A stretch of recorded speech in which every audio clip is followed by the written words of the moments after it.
Պարոն Թադևոսյան, այսօր կարծես ձեր իրականացրած ակցիան համացանցի ամենաքննարկված թեման էր, երբ Միասնիկյան պողոտայում հայտնվեց զեբրի նման ներկված էշը։ Ինչի հետ էր սա կապված, ինչ ակցիա եք իրականացնում։ Ուրեմն ակցիան կապված էր նրա հետ, մենք 3 խնդիր էինք ուզում լուծենք։ Նախ առաջինը, որ կենտրոնաբանական այգին երևի շատ վաղուց այսքան ուշադրություն չէր ստացել ու բոլորը նաև մենք էլ համոզվեցինք, որ այնտեղ կենդանիները նախ շատ լավ են պահպանվում ու փախնել այնտեղից գրեթե անհնար է։ Երկրորդը, որ ինչ որ ուզում էինք բացահայտենք, դա մեր ընկերության մարքեթինգային քայլներ այն առումով, որ մեր մասկոտը, այսինքն մեզ ներկայացնող կենդանին, մեր բրենդը ներկայացնող կենդանին զեբրն է, որը որ շատ տարածվել է այս վերջի ժամանակներս։ Ուշադրություն ուզում ենք գրավենք հենց որ ամսի 8-ին մեր բացումն է ու զեբրը արդեն քաղաքում է իրական զեբրի մասով ու այդ է ընդհանուր առմամբ մեր գաղափարը։ Ինչպես նաև երրորդը, հենց քանի որ մենք բանակցություններ ենք վարում կենտրոնաբանական այգու հետ, այն մասով, որ ուզում ենք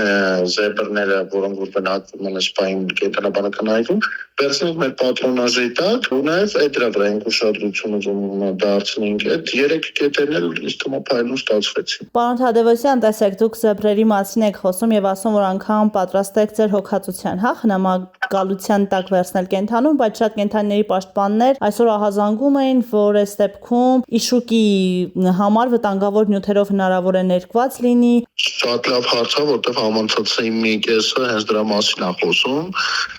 Դե մենք էլ գիտենք այս ամեն ինչը սկսելուց, որ լինելու են նման զրույցներ ու բնականաբար մենք վարվել ենք կենտրոնոց շատ նուրբ, այսինքն բոլոր ներկերը դրանք բուսանական ծագում ունեցող ներկեր են, այսինքն որ ձուն ներկում ենք մենք զատիկին, կամ ինչ որ նման անվտանգ նյութերով է ներկված ու ալյուրով, սպիտակ մասն էլ ալյուրն է, այսինքն ինքը ոչ մի վտանգ չի սպառնում, նույնիսկ sense տիրոջ հետ էինք խոսում քիչ առաջ, որ ասենք արդեն լողացնելու ժամանակն է զեբրիկին, ասում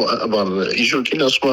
չէ, չեմ լողացնելու, sense շատ ավելի լավն է իրա տեսքը ու մեծ հետաքրքրություն կա իրա նկատմամբ։ Ամեն դեպքում ամեն ինչ արված է, որ ոչ մի խնդիր չառաջանա կենտրոնու առողջության հետ կապված,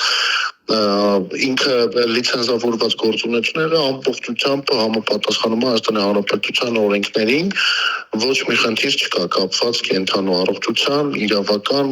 Ասացիք, որ օրեր անց արդեն Երևանում կլինի նաև զեյրոն, կխնդրեմ նախաձեռնության մասին պատմել, քանի որ քաղաքացիներից շատերը չգիտեն ինչի մասին է խոսքը։ Ուրեմն ինքը հայկական առաջին արհեստական բանականությունն է, ամբողջապես հայկական հայ ծրագրավորողների կողմից իրականացված, այսինքն եթե կան այլ հավելվածներ եւս երևի տեսած կլինեք կամ լսած կլինեք ChatGPT, Gemini, օտենց էլի մի քանի բան։ Ինքը այդ նույն ֆունկցիոնալն է կատարում, OL-ը դեռ ավել մի մակարդակ բարձր, բայց ինքը կարողանում է վերահանգներ կատարել on-line-ից offline, այսինքն դու կարող ես ձեր համար մեքենա պատվիրել ձեր երեխաների համար։ Այս մոտակա 8 օրը, որ ամսի 8-ին դվինում մեր բացումն է լինելու, մոտակա 8 օրը էլի ամբողջ համացանցը կտեսնի ու ամբողջ հանրությունը կտեսնի, թե ինչ ենք ստեղծել ու ինչ ենք առաջարկելու շուկային։ Թող հետևեն մեր պաշտոնական բոլոր էջերին։ Եվ բրենդի համար ինչու է ընտրվել հենց զեբրը։ Զեբրը, որովհետև եթե Մադագասկար մուլտիկը տեսել եք, այնտեղ զեբրի կերպար կա մարցին, ինքը շատ մի քիչ չարաճճի, բայց շատ անկերասեր, օգնելու միշտ պատրաստ, ամենահաս զեբրիկն է։ Մենք հենց իրանից ենք ոգեշնչվել, որ մեր ծրագիրն էլ հենց ամեն ինչին պատրաստ, օգնական, յուրաքանչյուր պահ ձեր կողքին լինելու հմտություններ ունի, հենց դրա համար էլ ընտրել էինք այդ զեբրիկի կերպարը։ Այսինքն առաջիկայում մենք հենց զերոյից մեր բոլոր հարցերի պատասխանները կկարողանանք ստանալ հայկական հայ այթիշնիկների կողմից, հայ ծրագրավորողների կողմից պատրաստված։ Ես ուզում եմ եւս մեկ բան շեշտել, որ այդ հայ ծրագրավորողների կողմից ստեղծած, իսկ այդ ծրագրավորողների խումբը ղեկավարում է 17-ամյա պատանի, որը որ հենց ստեղծել է այս ամեն ինչը ու նաեւ այս ամեն ինչը պատենտավորված է թե միջազգային բոլոր գործակալություններում, թե Հայաստանի, այսինքն այդ նոր գյուտ է AI արհեստական բանականության այդ միջավայրում ու մենք մի ինտերվյու արդեն տվել ենք այդ առումով, երևի արդեն ծանոթներ եք իմանան այդ ամեն ինչը, լավ կլինի, որ դուք էլ այդ հանրայնացնեք, թող բոլորը իմանան, որ 17-ամյա հրաշամանուկներ կան մեր շուրջը։